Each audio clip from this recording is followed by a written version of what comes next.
El Hospital Universitario de Guayaquil les da la bienvenida al staff médico. Esta presentación tienen que estar atentos porque en el transcurso de la misma se va a presentar un link donde ustedes deberán hacer clic y llenar los campos ahí solicitados, que servirá como comprobante de su asistencia al mismo. Muy buenos días con todos. Bienvenidos al staff médico del Hospital Universitario de Guayaquil, en el cual vamos a hablar sobre el tema de trastornos hipertensivos en el embarazo. Cátedra o seminario dictado por el tratante de ginecología y obstetricia, Dr. Leonardo González, y el posgradista de segundo año de ginecobstetricia, Kevin Vasco. La información tomada de esta exposición está dada de la Guía Práctica Clínica del Ministerio de Salud Pública, segunda edición del 2016. Y también vamos a acotar ciertos criterios o terminología de las actualizaciones según el Colegio Americano de Ginecología de junio del 2020. Como introducción podemos hablar que a nivel mundial los trastornos hipertensivos constituyen una de las principales complicaciones más habituales del embarazo. Se ha estimado que la preeclampsia más que todo complica entre el 2 al 8% de los embarazos a nivel mundial. En cuanto en América Latina y el Caribe, los trastornos hipertensivos pueden ser responsables o son responsables de casi el 26% de muertes maternas, mientras que en África y Asia contribuyen el 9% de aquellas. Nos da a entender que no solo en países subdesarrollados o continentes tiene un alto índice, sino que también en países en desarrollo o desarrollados. El tema de costos también es muy alto esta patología. Un estudio informó en que en Estados Unidos en el año 2012 el costo estimado de la preeclampsia entre los primeros 12 meses de parto fue de 2.18 mil millones, dividiéndolos en 1.03 mil millones para mujeres y 1.15 mil millones para bebés, que fue más que todo proporcionalmente por nacimientos prematuros. ¿Ya? La OMS ha declarado que es una de las principales causas de muerte materna. Entonces, esto conlleva un alto índice de tasa de morbimortalidad tanto materno como fetal. Varias teorías discuten la etiopatogenia de esta situación de causa desconocida, que tiene una afectación multisistémica, pero varias teorías orientan a que probablemente sea por predisposición inmunogenética y más que todo por la inapropiada o exagerada respuesta inflamatoria sistémica, donde se va a caracterizar más que todo por una placentación anómala, ¿no? En la segunda etapa de migración trofoblástica exactamente, produciendo que vaya a haber una hipoxia e isquemia placentaria y por ende una disfunción del endotelio materno. En aquella angiogénesis o neoformación vascular placentaria va a estar inviscuidos más que todo lo que es el factor de crecimiento endotelial vascular y el factor de crecimiento placentario. Ambos sabemos que van a actuar a nivel de la placentación, de la inserción de placentaria y esta neoformación de vasos, donde vamos a tener una alteración en el flujo. Entonces tenemos una alta resistencia con una baja capacitancia, que normalmente debería ser totalmente lo contrario. Entonces esto nos da a entender que más o menos entre las 12 a 16 semanas de gestación donde ocurre esta situación va a comenzar a ver esta mala inserción, mala formación, por el cual todos los factores que van a producirse van a tener manifestaciones clínicas o evidencias, no en el momento en que comienza a aparecer los síntomas o signos clínicos. Por ejemplo, un embarazo de 32-34 semanas que diagnosticamos con una preeclampsia, no quiere decir que justo en ese momento o en esta edad gestacional esté corriéndose toda esta fisiopatología, sino que ya ha venido arraigando desde este proceso que les expliqué. Podemos clasificar las alteraciones en los trastornos hipertensivos en el embarazo en 4 grandes grupos. en el cual primero tenemos lo que es la preeclampsia, la eclampsia, por último el síndrome de HELP, que ya sabemos que esto se da por una complicación de la eclampsia o de la preeclampsia, el síndrome de HELP. Más adelante hablaremos de cada uno independientemente de los casos, ¿no? Asimismo hablaremos de la división de la preeclampsia. Como segundo grupo tenemos la hipertensión arterial crónica, que la podemos categorizar como una enfermedad crónica no transmisible, que tiene una alta incidencia no solo en nuestro país, sino que a nivel mundial. Y como tercero, la hipertensión arterial crónica con la preeclampsia sobreañadida. En cuarto grupo tenemos lo que es la hipertensión gestacional. Entonces, para poder ser más prácticos con la división o la clasificación, tenemos un cuadro aquí donde nos explica todas las alteraciones y a qué edad gestacional se ocurren. Básicamente vamos a dividir que menor de las 20 semanas de gestación vamos a encontrar lo que es la hipertensión arterial crónica o preexistente. Puede haber la presencia de preeclampsia o eclampsia incluso antes de las 20 semanas, como en casos de enfermedad trofoblástica o embarazos múltiples o pacientes que tienen varios factores de riesgo y enfermedades crónicas no transmisibles, así mismo como la hipertensión, la diabetes y el síndrome antifosfolipídico también puede suceder en estos casos, ¿no? La hipertensión arterial crónica puede estar arraigada o no a comorbilidades, y la preeclampsia o eclampsia puede estar también presente. Y lo que podemos también como subdividir de la preeclampsia es que actualmente se la considera con preeclampsia con signos de severidad o sin signos de severidad, ¿no? Como anteriormente teníamos la clasificación de leve, moderada, severa, pues ahora tenemos este tipo de clasificación, ¿no? Severidad y no severidad o gravedad, ¿no? Posterior a las 20 semanas de gestación también tenemos patologías, como son la hipertensión gestacional, la hipertensión crónica con preeclampsia sobreañadida y asimismo la preeclampsia o eclampsia, con o sin signos de severidad. Y se ha categorizado otro subgrupo como otros, que también puede estar adentrado en lo que es la preeclampsia y la eclampsia en el periodo postparto. No quiere decir que la paciente ya porque haya culminado su embarazo, ya no tenga embarazo intraútero, no haya la presencia de preeclampsia y eclampsia, porque sí hemos tenido casos y sí se ha visto de la presencia de aquello en un posparto, ¿no? Como ya sabemos, el tratamiento de aquello es la combinación del embarazo, entonces fisiopatológicamente y todos los mecanismos alterados tienen que volver a su normalidad posterior a aquello, a este tratamiento. No quiere decir de que por eso no vaya a haber presencia de estas patologías en el posparto o posquirúrgico. También podemos tener el efecto hipertensivo transitorio o el efecto hipertensivo de bata blanca, que como ya todos conocemos, es cuando la paciente tiende a elevarse sus tensiones arteriales cuando está en contacto con algún cuerpo médico, algún médico de cabecera o algún médico nuevo, ¿no? Y estos cuadros a su vez también pueden enmascararse dependiendo de cada paciente. Vamos a hablar sobre los criterios de gravedad y o afectación de órgano blanco en la preeclampsia. Esto es algo muy relevante, de mucha importancia mencionar el tema de los criterios de gravedad. La tensión arterial va a estar elevada y se ha dado un significado a estos valores. 160 sistólica, 160 mayor o igual, o tensión arterial diastólica mayor o igual a 110, considerado como criterio de gravedad.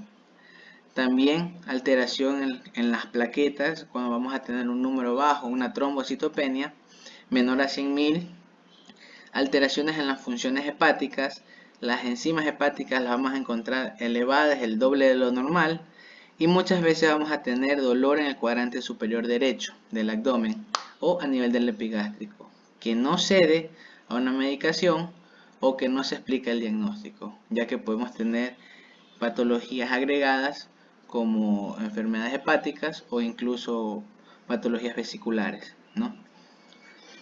A nivel renal vamos a tener concentraciones séricas de creatinina mayor a 1.1, o el doble de las concentraciones de creatinina basales en ausencia de una enfermedad renal, ¿no? También es muy importante descartar o darse cuenta si es que hay preexistentemente una alteración en la función renal, ¿no? Cuando tenemos la presencia de un edema pulmonar que no es atribuible a otras causas, asimismo muchas veces, e incluso en nuestra emergencia, podemos observar que hay pacientes que tienden a estar con una depresión de volumen, una cantidad de volumen mayor a lo que necesita su cuerpo por una administración endovenosa exagerada de soluciones cristaloides que puede producir a que haya un edema considerable incluso a nivel pulmonar. Entonces hay que descartar que sea por esta causa la presencia del edema. Y la integridad neurológica con afectaciones visuales, más que todo lo que es el escotoma, la diplopía y la fotofobia, inclusive la visión borrosa, son factores que se pueden encontrar. Aunque últimamente se le toma más en cuenta los factores anteriormente mencionados, pero en este caso a nivel neurológico puede haber también lo que es la hiperreflexia tendinosa, la agitación psicomotriz o alteraciones sensoriales y confusión. Es muy importante recalcar o señalar el tema de la cefalea, ya que la cefalea se la va a considerar un criterio de gravedad cuando es una cefalea persistente. En el boletín de mayo del 2020 del Colegio Americano de Ginecología nos menciona que si realizamos un tratamiento con AINES o con acetaminofén para la cefalea y esta no cede, es persistente, en esos casos se la consideraría ya un criterio de gravedad. El diagnóstico más que todo de la preeclampsia, ya sabemos que tenemos que tener presente los criterios de gravedad y vamos a encontrar lo que es la proteinuria. La proteinuria medida en orina de 24 horas tiene que ser mayor o igual a 300 miligramos o debe haber una relación entre proteinuria y creatinuria en muestras aisladas mayor o igual a 30 miligramos sobre moles, o a su vez mayor o igual a 0.626 miligramos de proteinuria y de creatinuria, o si no al azar una tirilla activa mayor o igual a una cruz. ¿Por qué decimos mayor o igual a una cruz? Porque al nosotros realizar una prueba de proteinuria en orina con la tirilla reactiva, el multistick, es un predictor muy pobre de proteinuria el tener solo una cruz, pero nos orienta, al ver la aparición de aquella, nos orienta a que tiene una clínica subjetiva a que tenga un trastorno hipertensivo en el embarazo. Por ello no se le descarta aún que solo porque tenga una cruz no sea predisponente de un trastorno hipertensivo, más que todo en la preeclampsia, siempre y cuando se la relacione con la otra sintomatología clínica y los exámenes complementarios. Tenemos un cuadro donde podemos observar el resultado de las tirillas reactivas dependiendo de la equivalencia que tiene cada una de las cruces. Podemos tener hasta 4 cruces, en el cual podemos observar que cuando nos sale una tirilla negativa va a tener menor a 30 miligramos sobre decilitro de proteinuria, en cuanto a una cruz de 30 a 100, 2 cruces de 101 a 300, 3 cruces de 301 a 1000 y por último 4 cruces mayor a 1000 miligramos sobre decilitro, que prácticamente es una prueba confiable en la cual podemos realizarlo ambulatoriamente y en cualquier parte y de una manera muy rápida y de costos muy bajos. Muy importante hablar sobre qué paciente amerita o qué paciente debe ser ingresada, cuáles van a ser los criterios para poder ingresar a una paciente en el área de hospitalización, en el área de emergencia, ya que toda paciente no siempre va a meritar su ingreso hospitalario y dependiendo de este vamos a hacer el respectivo triaje y manejo según la escala de Manchester para su atención o según su atención dependiendo del nivel de salud, ¿no? De alta complejidad, tipo A, tipo B, tipo C, ¿no? Para realizar un criterio de ingreso debemos de tener a cualquier paciente que tenga un trastorno hipertensivo con signos de severidad, con signos de agravamiento, que tenga un cuadro que ha sido severo, que ha ido complicándose, que a pesar de la valoración del diagnóstico y el tratamiento no tiene una mejoría clínica, esta paciente debería ser ingresada. Y más que todo a las pacientes que tienen varios factores de riesgo y pacientes que notablemente van a realizar complicaciones. Todas estas pacientes deben ser ingresadas a un ente hospitalario. ¿Cuál va a ser el tratamiento de los trastornos hipertensivos en el embarazo? Se recomienda un inicio temprano y adecuado del tratamiento farmacológico, del tratamiento conservador, con una buena atención dependiendo del nivel hospitalario, el nivel de atención. Más que todo de un tipo C, un hospital de alta complejidad, de especialidades. La paciente debe comenzar su terapia antihipertensiva siempre y cuando tenga las tensiones alteradas altas, como por ejemplo 160, 110, y más que todo cuando tenga una tensión arterial diastólica elevada, alterada. Cabe recalcar mucho el tema de la tensión arterial diastólica, más que todo en las pacientes preclánticas, porque una paciente preclántica debe tener una tensión arterial diastólica alta, pero no menor, no mayor a 100 miligramos de decilitro. Recordemos, como les expliqué en la fisiopatología o en las teorías de etiología de esta patología, hablábamos que hay una alteración en la segunda migración trofoblástica, por ende una mala placentación, y en la neoformación vascular de los vasos que van a irrigar en la irrigación uteroplacentaria, van a tener estos flujos, estas arterias, un alto flujo con una baja capacitancia, cuando verdaderamente debería ser al revés. Por ende, en estos casos no debería haber ningún problema, pero en estos casos, como va a haber un alto flujo, va a necesitar una tensión arterial sistólica más de lo normal. Entonces no vamos a encontrar una paciente preclántica con una tensión arterial diastólica de 60, de 70. Vamos a encontrar de 80, 90, pero no podemos dejar sobrepasar los 100 miligramos. Algunas literaturas mencionan que se puede dar a partir hasta de los 105 miligramos de mercurio. Los fármacos más utilizados en los trastornos hipertensivos en el embarazo van a ser más que todo los que bloquean los canales de calcio que vemos a diario, como la nifedipina. Podemos usar entre 10 a 40 miligramos al día de 1 a 4 dosis. Este medicamento es muy importante mencionar que no debe administrarse por vía sublingual, ya que así podemos evitar o se evita el riesgo de una hipotensión brusca. En los tratamientos, en las emergencias hipertensivas o crisis hipertensivas de pacientes no embarazadas, hemos podido observar, o incluso muchas veces tal vez hemos usado la terapia sublingual para disminuir esas tensiones arteriales medias, pero en los casos de una embarazada primeramente no se usa este otro tipo de medicamentos como los IECA, pero aún así, aunque usemos la nifedipina, no usarla por vía sublingual. Otro tema importante mencionar es que es seguro usar también en la lactancia. Como mencionamos, que hay estas patologías posparto o posquirúrgicos también, ¿no? Poscesárea. La alfa-metildopa, otro medicamento también muy usado, podemos usar entre 250 a 500 miligramos vía oral de 2 a 4 veces al día, con un máximo de 2 gramos día.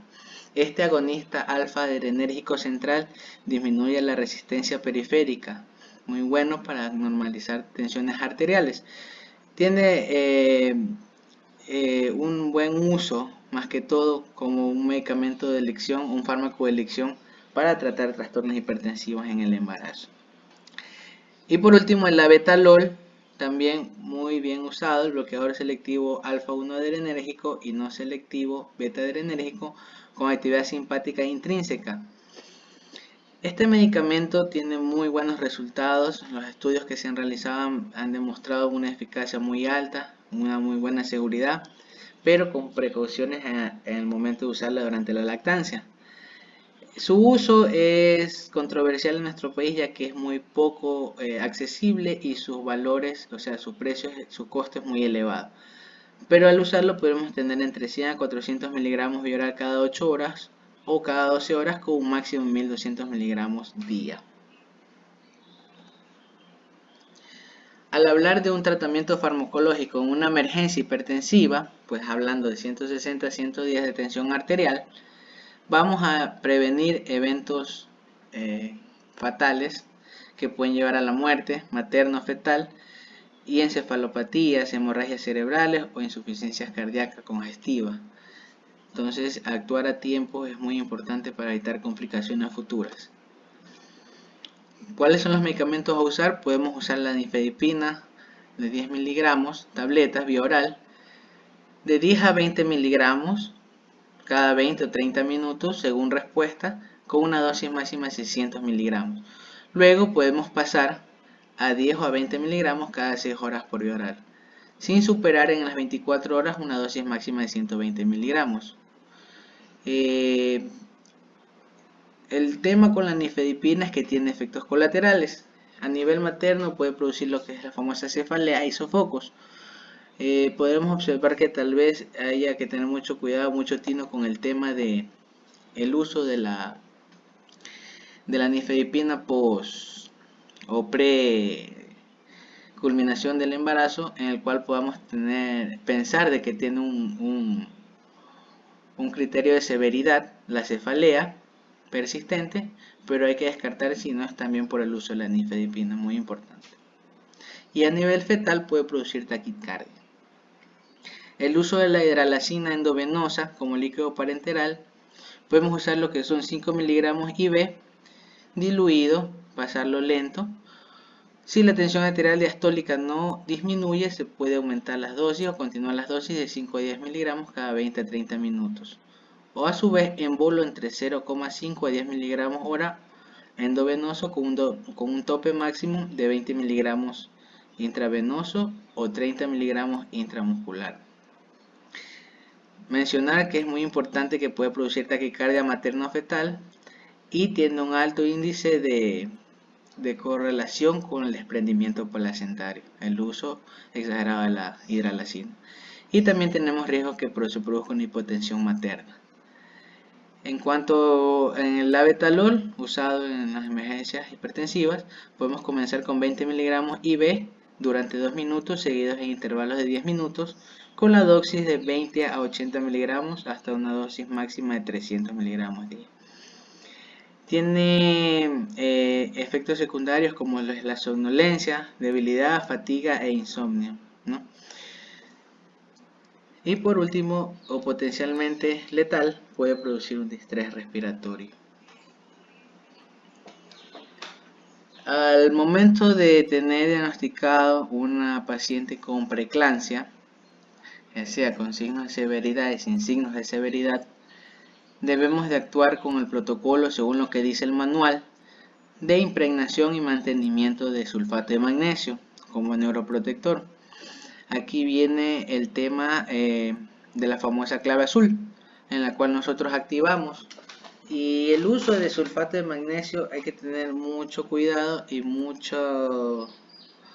protocolizar mucho esta situación, ya que necesitamos al momento de activar la clave azul medir todos los parámetros según lo que dice el manual, como lo es colocar sonda vesical, colocar doble vía, colocar monitoreo continuo de signos vitales, control de la frecuencia respiratoria, reflejos osteotendinosos, ya que el sulfato de magnesio, como más adelante vamos a observar, puede llegar a producir una intoxicación y pues debemos de pasar a diagnosticarla y por ende a dar el tratamiento, ¿no? La impregnación de sulfato de magnesio en la preeclampsia va a ser de 4 gramos diluidos en 80 cc de solución isotónica. Vamos a pasar a 300 ml hora en bomba de difusión, ¿no? El manual nos orienta a usar la bomba de difusión en caso de que nosotros estemos en un subcentro tipo A, tipo B, ejemplo, y no contemos con este insumo, pues podemos ponerlo a 100 gotas minutos en equipo de venoclisis. Esto debe pasarse en 20 minutos, en el cual vamos a estar pasando los 4 gramos en total, ¿no? Posterior a aquello, vamos a utilizar la dosis de mantenimiento, que es el sulfato de magnesio 10 gramos, diluido en 400 cc de solución isotónica, y lo vamos a pasar a 50 ml hora en bomba de difusión, o a su vez en equipo de venoclisis 17 gotas minutos, que esto nos va a dar en total 1 gramo hora que vamos a estar pasando. Recordar que el sulfato de magnesio viene al 20% y todo aquello debe ser manejado con mucha precaución. En cuanto a la eclampsia, ya sabemos que es el mismo cuadro clínico que la preeclampsia con la presencia de convulsiones. Vamos a tener un esquema un poco diferente, es muy importante recalcarlo ya que las dosis de sulfato de magnesio aumentan y el manejo es más delicado correspondientemente a todo lo que va a suceder, pues, ¿no? La impregnación de aquello va a ser de sulfato de magnesio, el 20%, 6 gramos esta vez, diluido en 70 ml de solución isotónica. Lo vamos a pasar a 300 ml hora en una bomba de infusión o a 100 gotas minutos en lo que es el equipo de venoclisis. Asimismo, todo esto pasa en 20 minutos. Posterior a aquello, esta dosis de ataque, pasamos a la dosis de mantenimiento, en el cual vamos a aplicar el sulfato de magnesio 20 gramos, el doble de lo que es en la preeclampsia, en 400 cc de solución isotónica a 50 ml hora o a su vez en equipo de venoclisis a 17 gotas minuto. Aquí vamos a estar pasando 2 gramos hora durante 24 horas. Algo muy importante de acotar aquello, en la preeclampsia y en la eclampsia, sabemos que el tratamiento es culminación del embarazo. Posterior a aquello, paciente que ha sido diagnosticado con ella debe recibir la dosis de mantenimiento postparto o postcesárea 24 horas posterior al evento, también según lo que dice el manual. En el caso de que tengamos en la eclampsia convulsiones recurrentes que no ceden al sulfato de magnesio, la dosis de mantenimiento, la dosis de impregnación y mantenimiento, podemos recurrir a un bolo adicional de 2 gramos de sulfato de magnesio en 20 minutos y un incremento en la infusión de 2 gramos a 3 gramos con un monitoreo continuo, frecuente, totalmente controlado, para detectar si no encontramos lo que les dije, signos de intoxicación de sulfato de magnesio, como son el déficit o la disminución de la frecuencia respiratoria, déficit o pérdida de los reflejos rotulianos, reflejos tendinosos, y una diuresis, alteración en la diuresis menor a 30 cc horas durante las 4 horas previas. Recordar también que no podemos exceder la administración de sulfato de magnesio a más de 8 gramos. Otro método o otro tratamiento alternativo posterior a aquello, ya que las convulsiones no ceden con haber aplicado las dosis de impregnación y mantenimiento y las extras, es el uso de la diazepam o de la midazolam. La diazepam, en los estudios, nos ha demostrado que controla las convulsiones a los 5 minutos en un más de 80% de las pacientes aplicadas. La dosis de diazepam puede ser administrada de 5 a 10 miligramos intravenoso cada 5 a 10 minutos a una velocidad menor o igual a 5 miligramos minutos, y la dosis máxima debe ser hasta 30 miligramos. Bueno, si no contamos con diazepam, o la opción o el criterio de cada persona decide usar midazolam, pues la dosis es diferente. Debe usar de 1 a 2 miligramos intravenosos en bolo a una velocidad de 2 miligramos minutos, y se puede administrar bolos adicionales cada 5 minutos, pero que no, hasta que sean las convulsiones, pero que no llegue a una dosis mayor a 7.5 miligramos. ¿Cuáles van a ser las recomendaciones para la supervisión clínica de los pacientes con sulfato de magnesio? Pues bueno, como ya les expliqué, es muy importante la diuresis horaria, el balance hídrico, el control de las ingestas excretas, ya que la función renal, el filtrado glomerular, la cantidad de orina en minuto que vamos a tener es muy importante para determinar si hay criterios de intoxicación de sulfato de magnesio. Verificar bastante el tema de la frecuencia respiratoria. Muchas veces tenemos pacientes que llegan a hacernos una depresión respiratoria, al cual debemos llegar a soporte ventilatorio o oxigenoterapia por cánula o mascarilla por la intoxicación de sulfato de magnesio. El sulfato de magnesio es muy importante mencionar que está contraindicado en pacientes que presenten miastenia gravis. Pacientes con miastenia gravis definitivamente no puede ser utilizado el sulfato de magnesio. Y asimismo controlar bastante los reflejos osteotendinosos, ¿no? En tanto al reflejo rotuliano presente, ver y valorarlo. Bueno, pues cuando hemos encontrado todos estos signos de intoxicación de sulfato de magnesio, pues debemos aplicar el tratamiento que se basa en la administración de lo que es el gluconato de calcio. Una ampolla que viene de 1 gramo, intravenoso al 10%, debe ser pasado lento entre 3 a 10 minutos. Se debe de disminuir goteo o suspender el goteo del sulfato de magnesio y colocar lo que es la oxigenoterapia, 4 litros minuto por catéter nasal o 10 litros minuto por mascarilla, y tener controlada la saturación de oxígeno. Bueno, en casos severos de aquello, como les expliqué, puede necesitar una intubación endotracal o una asistencia respiratórica mecánica, ¿no? ¿Cuándo vamos a sugerir la interrupción de un embarazo con una paciente con preeclampsia con signos de severidad? Cuando tenga las siguientes características. Muy importante mencionar aquí. Pacientes que tengan una preeclampsia con severidad que no sea tratamiento y no hay mejoría, que tengan menores de 24 semanas, debe ser culminado el embarazo. A su vez, asimismo, pacientes que tengan un embarazo mayor o igual a 34 semanas, pues también se le debe culminar el embarazo. Recordar también que tenemos que realizar el protocolo según lo que dice el manual de maduración pulmonar de 24 a 24.6 semanas de gestación con la betametasona o la dexametasona. Por último, si estamos en casos emergentes que no nos ha dado tiempo para hacer la completación normal, pues se puede usar las dosis de rescate, inclusive el uso mismo del sulfato de magnesio. Independientemente la edad gestacional, cuando las condiciones maternas fetales sean totalmente inestables. Entonces, en estos casos, definitivamente no vamos a tener en cuenta la edad gestacional si vemos que estamos peligrando la vida de la madre o del feto. Hay que culminar el embarazo.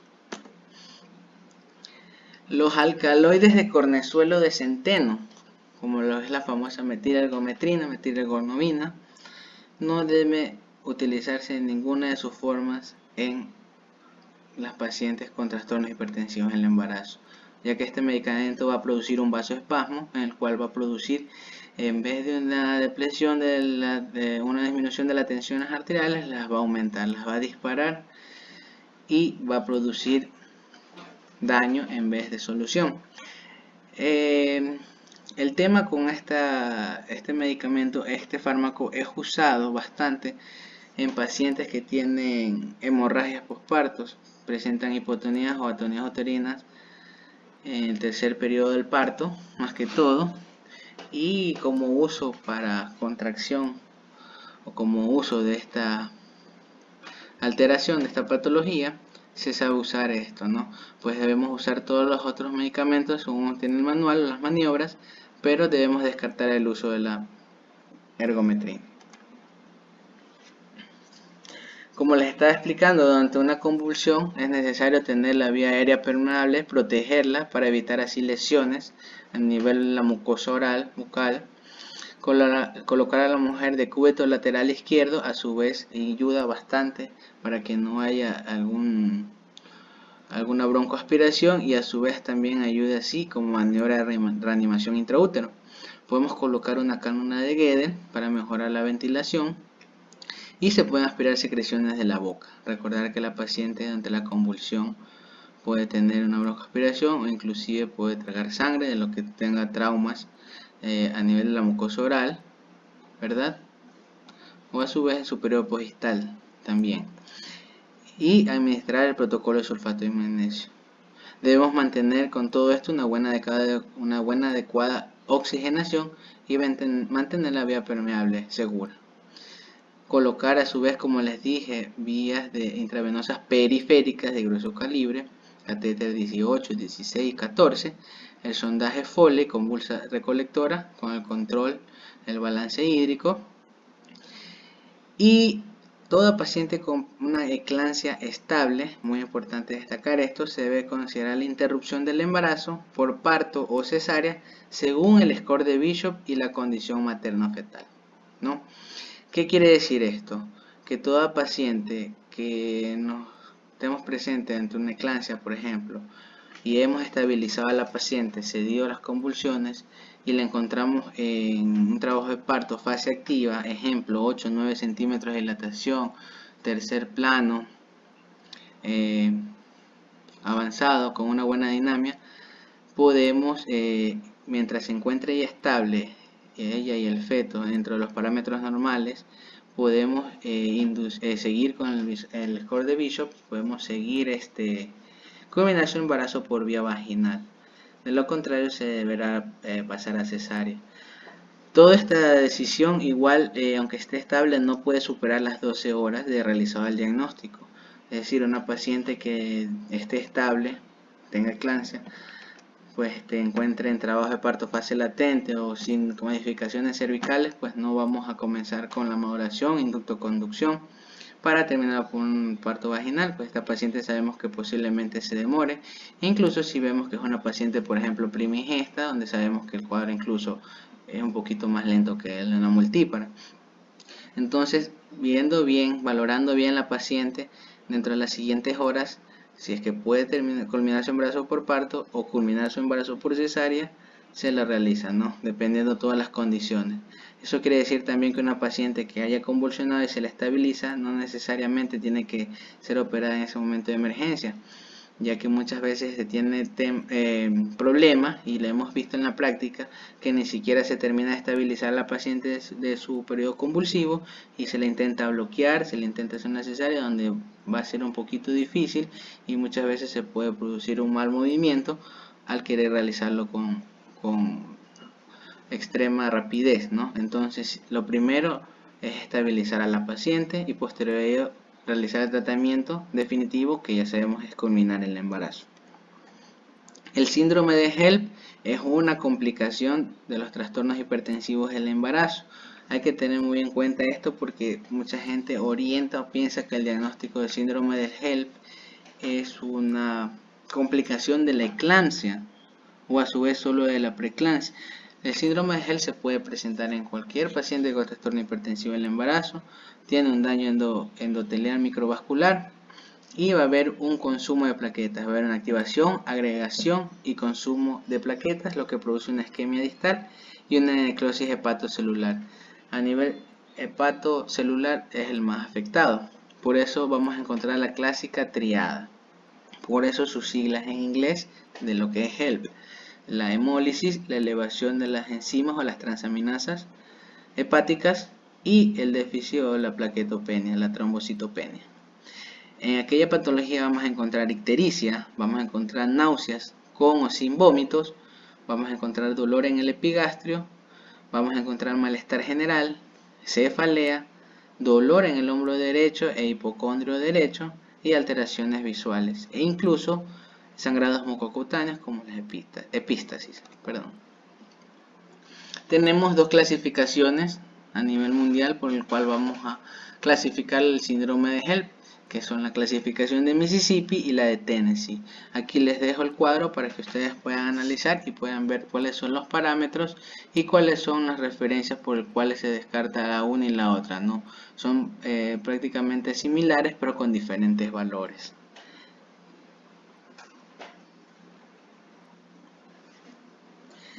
En el caso de que vayamos a hacer un conteo de plaquetas que sea mayor o igual a 50.000 unidades de litro en un síndrome de HELP, la transfusión de plaquetas o paquetes globulares podría ser considerada previo al parto vaginal o cesárea. Debe ser considerado, más no el manual no lo menciona que es totalmente necesario. Dependiendo más que todo el estado de la paciente, se puede considerar, ¿no?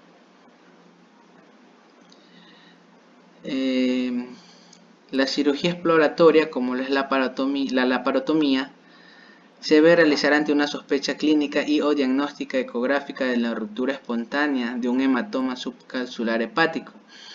Bueno, es una complicación muy rara que no se ve a menudo, pero sí existe y como ya sabemos, una ruptura hepática, un hematoma subcapsular produce un sangrado fulminante, ya que el hígado junto con el vaso son órganos que van a tener sangrados fulminantes. Nos puede descompensar rápidamente a la paciente, podemos entrar en un shock hipovolémico, la presencia de un gran hemoperitoneo, por ende nosotros debemos tener un control hemodinámico muy bueno con esta paciente e inclusive terapia transfuncional, ¿no? Para poder salvar la vida de esta paciente y decidir si en el momento se debe realizar alguna ligadura, algún pedículo hepático, una lobectomía o un empaquetamiento. Pero todo esto debería ser realizado con mucha rapidez, ya que podemos llegar a la muerte de la paciente si esto no se le toma en cuenta rápido. No se recomienda el uso rutinario de corticoides en el tratamiento de un síndrome de HELLP. Ya, más que todo hemos escuchado, hemos visto el tema de cada pacientes con plaquetopenias les dan corticoides. Pero los estudios muestran que no hay ningún significado para esto y no hay ninguna mejoría o aumento de aquello, ¿no? El conteo de plaquetas que les mencioné hace un rato para considerar la transfusión, ¿no?, de estos paquetes, también se le debe hacer cuando hay el antecedente a una paciente que tenga coagulopatías o tenga un decremento rápido en el conteo de plaquetas. Eso me olvidé de mencionarles, pero es muy importante. Las indicaciones para la transfusión plaquetaria en pacientes previos al parto o cesárea, como les estaba explicando, si ya tenemos menor a 200.000, así sea parto por vía vaginal o por vía alta cesárea, debe ser indicativo totalmente. Entre 20.000, y 49.000, se puede considerar si es un parto vaginal, si hay cualquiera de estos factores, y en una cesárea sí debe ser considerado totalmente. Entonces, menor a 20.000, así sea por vía vaginal o por vía alta, se debe pasar, y entre 20.000 a 49.000 en cesárea sí se debe de pasar, y en parto vaginal considerarlo, ¿no? Si hay sangrados activos, excesivos, coagulopatías, caída rápida y disfunción plaquetaria. En cuanto tenemos mayor o igual a 50.000, podemos considerarlo tanto en vía vaginal como en vía alta, ¿no? Bueno, eso es el tema en cuanto a hipertensión, de alteraciones hipertensivas en el embarazo. Espero les haya gustado la exposición, agradeciendo al cuerpo de docencia del Hospital de la Universidad de Guayaquil, el doctor Leonardo González como tutor inmediato, tratante del área. No se olviden de poner su asistencia, dejando un comentario con sus nombres completos para así poder guardar su asistencia. Muchas gracias.